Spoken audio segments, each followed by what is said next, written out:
কেবিনেটত আমাৰ জীৱিকা সখী বাইদেউসকল আছে।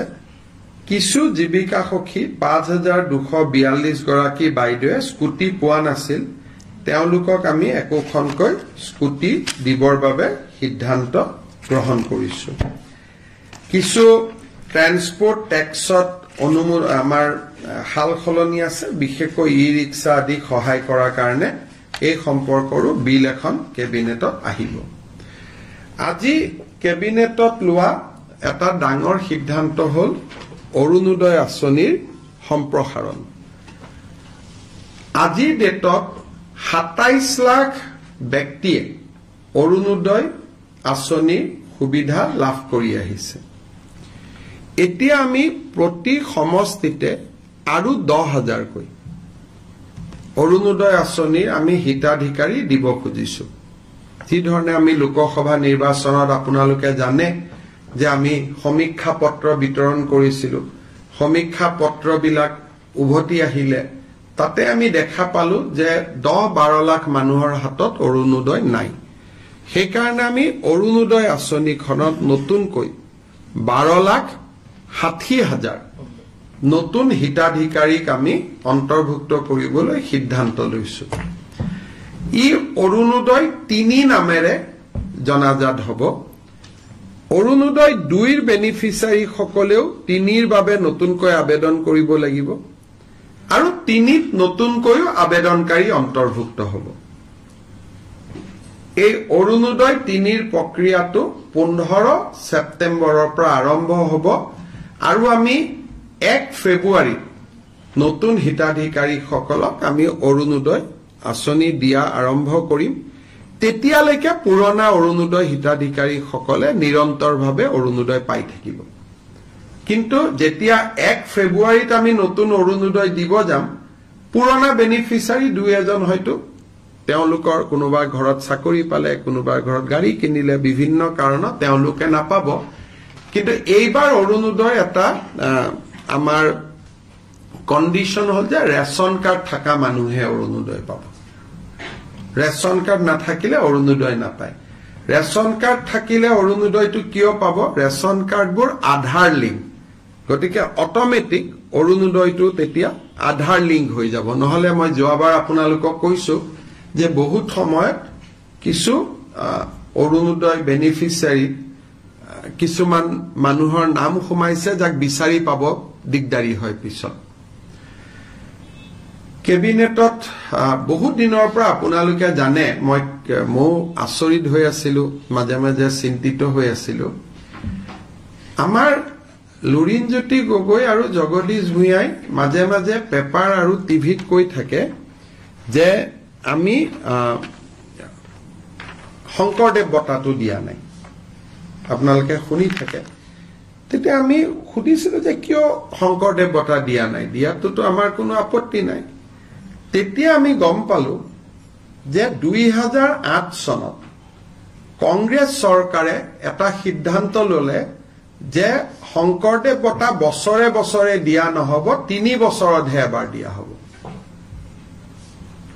ইমান দিন আমি এনেই গালি খাই আছিলো, অথচ তেওঁলোকৰে কংগ্ৰেছ সহযোগী জগদীশ ভূঞা আৰু লুৰিণজ্যোতি গগৈ আমাক গালি পাৰি থাকে যে 3 বছৰ শংকৰদেৱ বঁটা দিয়া নাই, 3 বছৰ শংকৰদেৱ বঁটা দিয়া নাই। আচলতে 2008 চনত কংগ্ৰেছ দলে এটা সিদ্ধান্ত ললে যে আমি 3 বছৰৰ মূৰে মূৰেহে শংকৰদেৱ বঁটা আমি দিব পাৰিম। সেইকাৰণে 2011ত কনক সেন ডেকাক দিছিলে, 2008ত শৰ্মিলা টেগুৰক দিছিলে, 9-10 দিয়া নাছিলে। আকৌ 2014ত ML ভাৰাদে পাণ্ডেক দিলে, 12-13 দিয়া নাছিলে। সৰ্বানন্দ সোণোৱালৰ চৰকাৰেও তেনেকে 17 আৰু 20ত দিলে, বশিষ্ঠদেৱ শৰ্মা আৰু ভৱপ্ৰসাদ চলিহা।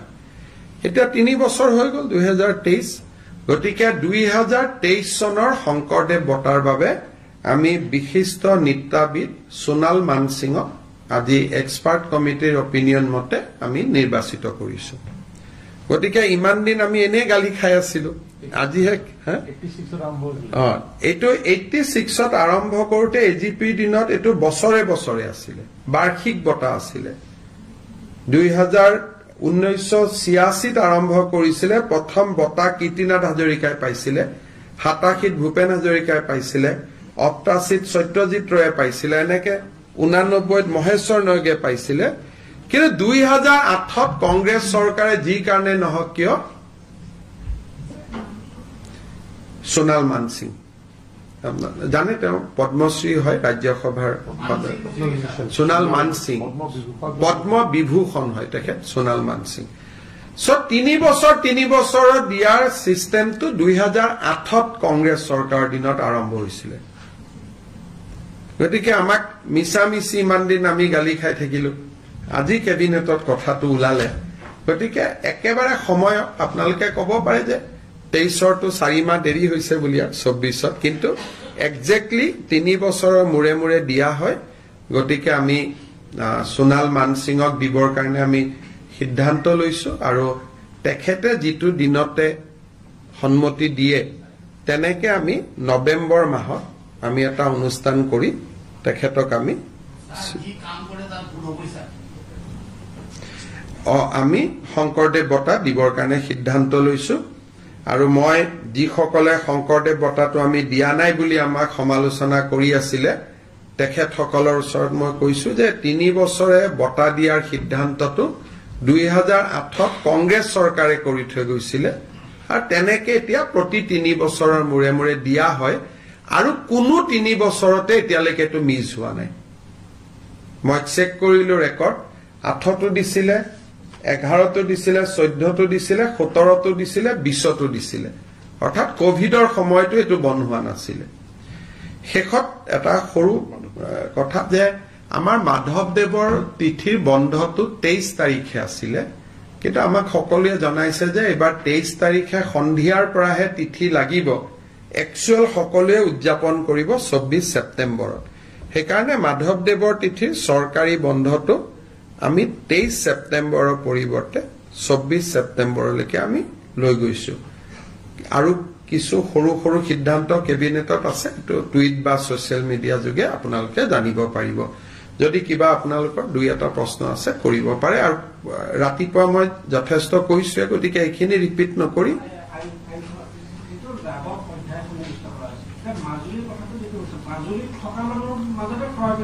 মাজুলীত থকা মানুহৰ মাজত ক্ৰয় বিক্ৰয় হ'ব, আৰু আজি থাকিলে নহ'ব, 3টা প্ৰজন্মৰ পৰা থাকিব লাগিব। বৰপেটাৰ ক্ষেত্ৰতো 3টা প্ৰজন্ম, কিন্তু বৰপেটাত ৰেডিয়াছটো হ'ল 5 কিলোমিটাৰ, বৰপেটা সত্ৰৰ পৰা 5 কিলোমিটাৰ। কিন্তু মাজুলীত যিহেতু বহুত সত্ৰ সিঁচৰিত হৈ আছে, সেইকাৰণে আমি গোটেই মাজুলীখনক প্ৰটেক্টেড এৰিয়া কৰিছো।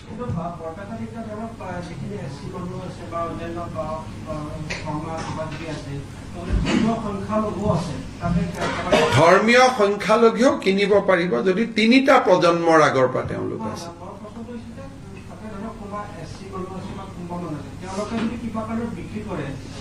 তেওঁলোকৰ মানুহে কিনিব লাগিব, বিক্ৰী কৰিব নোৱাৰিব। এতিয়া 3টা প্ৰজন্ম থকা মানুহকহে বিক্ৰী কৰিব লাগিব, তেতিয়া পাৰিব। কিন্তু আমি জানাত 3টা প্ৰজন্ম তাতে থকা মুছলিম সম্প্ৰদায় নাই। 51 চনত তাত কোনো মুছলিম সম্প্ৰদায়ৰ মানুহ নাছিলে। আমি হিচাপ কৰি লৈছো, 3টা প্ৰজন্ম মানে 1951 হ'ব, আৰু বিপ্লৱ শৰ্মা কমিটিৰো ৰিপৰ্ট 1951। গতিকে 3টা প্ৰজন্ম মানে 75 বছৰ, 75 বছৰ মানে 1951। আৰু 1951ত তাত এজনো ধৰ্মীয় সংখ্যালঘু নাছিলে, বটদ্ৰৱাটো নাছিল। সেইটো হ'ল ধৰক উত্তৰ গুৱাহাটীত এখন ট্ৰাইবেল ভিলেজ আছে, পীযুষ হাজৰিকাৰ গাঁওখনে ক'লো, এইটো চিডুল কাষ্ট গাঁও, কিন্তু ট্ৰাইবেল বেল্ট এণ্ড ব্লক নহয়। এতিয়া সেইটো আমি ট্ৰাইবেল বেল্ট এণ্ড ব্লক কৰি দিম এজ পাৰ চেপ্টাৰ 10, যিটো মাইক্ৰ ট্ৰাইবেল। আগতে চেপ্টাৰ 10ত আছিল ট্ৰাইবেল বেল্ট ব্লক, এটা ডাঙৰ এৰিয়া। তাত অলপ আমি সংশোধন আনিলো, আনি সৰু সৰু গাঁওকো আমি tribal belt and block declare কৰাৰ অধিকাৰ আনিলো। আগতে গোটেই অসমত 12টা ট্ৰাইবেল বেল্ট এণ্ড ব্লক আছিলে, মাৰ্ঘেৰিটা ট্ৰাইবেল বেল্ট, বহুত ডাঙৰ জেগা। সেইখিনি কন্টিনিউ কৰিব, তাত আমি কোনো বাধা দিয়া নাই, এইটো যেনেকে আছে তেনেকে থাকিব। কিন্তু উত্তৰ গুৱাহাটীত ৰধলা বুলি এখন বড়ো সমাজৰ গাঁও আছে, এতিয়া তাত ইণ্ডাষ্ট্ৰিয়েলাইজেশ্যন হৈছে, ট্ৰাইবেল বেল্ট এণ্ড ব্লক নহয়, গতিকে বড়ো মানুহখিনিৰ মাটিটো লাহে লাহে যাব আৰম্ভ হৈছে। গতিকে সেই গাঁওখন এতিয়া ট্ৰাইবেল বেল্ট এণ্ড ব্লক হ'ব,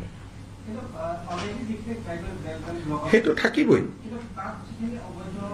সেইটো এটা বেলেগ কলে উচ্ছেদলৈকে যোৱাটো এটা বেলেগ বস্তু, সেইটো এতিয়া মই কি কৰিব পাৰো কওক, হাজাৰ হাজাৰ মানুহ আছে, সেইটো এটা হাজাৰ হাজাৰ মানুহক উচ্ছেদ কৰাটো এতিয়া আজিৰ দিনত এইটো সম্ভৱ নহয়। আমি সেইটো বিতৰ্কত আজি কিয় যাওঁ, আমি আজি সেইটো কৰাৰ, আপুনি যে মোক প্ৰশ্নটো সুধি আছে আপোনাকে বেয়া পাব, আমাৰ গোটেই অসমীয়া মানুহবিলাকে আছে ট্ৰাইবেল বেল্ট এণ্ড ব্লকত, ওদালগুৰিত এইবিলাক সমস্যাটো আমাৰো আছেতো, ট্ৰাইবেল বেল্ট এণ্ড ব্লকক ইউজিদা নহয়, আমাৰ শৰ্মা কলিতা মানুহে আছে। এই প্ৰশ্নটো যদি মই আলোচনাও কৰো BTCৰ ইলেকশ্যনত এটা ইছ্যু হৈ যাব। গতিকে আপুনি নিকাশীত যাওক, নিকাশী এখন ট্ৰাইবেল বেল্ট এণ্ড ব্লক, আৰু নিকাশীত মহেন্দ্ৰ মোহন চৌধুৰীয়ে গোটেই অসমীয়া মানুহবিলাকক তাতে বহাই থৈ আহিছে। গতিকে এইটো প্ৰশ্ন যদি মই এটা আলোচনা কৰো আৰু টিভিত যদি মানুহে শুনে, লগে লগে ৰাতিয়ে তাতে হুলস্থুল আৰম্ভ হৈ যাব। গতিকে অসমখন খুব সেন্সিটিভ জায়গা, গতিকে সব বস্তু টিভিতে আলোচনা কৰি দিলে মানুহৰ মাজত প্ৰতিক্ৰিয়া হৈ যায়। সেইকাৰণে আমি মাইক্ৰ ট্ৰাইবেল বেল্ট ব্লকৰ ওপৰত মোক আজি প্ৰশ্ন সোধক, ট্ৰাইবেল বেল্ট এণ্ড ব্লকৰ ওপৰত প্ৰশ্নটো বেলেগ এদিন সুধিব।